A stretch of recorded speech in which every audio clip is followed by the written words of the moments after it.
அந்த மழைக்கால மாலையில் பஸ் நிறுத்தத்தில் எல்லோரும் அவசர அவசரமாக ஓடிக்கொண்டிருந்தார்கள். யாருக்கும் யாரை பார்க்கவும் நேரமில்லை.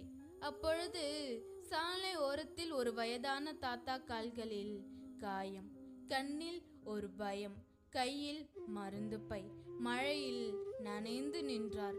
பலர் பார்த்தார்கள், ஆனால் யாரும் நின்று பார்க்கவில்லை.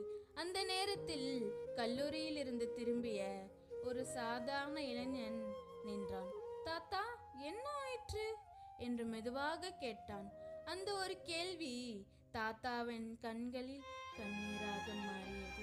இளைஞன் தன் கொடையை தாத்தாவிடம் கொடுத்தான். தன் கையில் இருந்த துணியால் தாத்தாவின் காயத்தை மெதுவாக துடைத்து விட்டான். பின் பஸ் வரும் வரை அவருடன் நின்றான். பஸ் வந்ததும் தாத்தாவை ஏற்றிவிட்டு பணம் இல்லை என அறிந்தும் டிக்கெட் பணத்தை தானே கொடுத்தான். பஸ் நகர்ந்தது.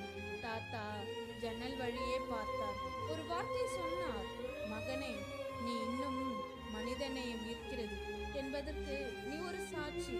இளைஞன் சிரித்தான்.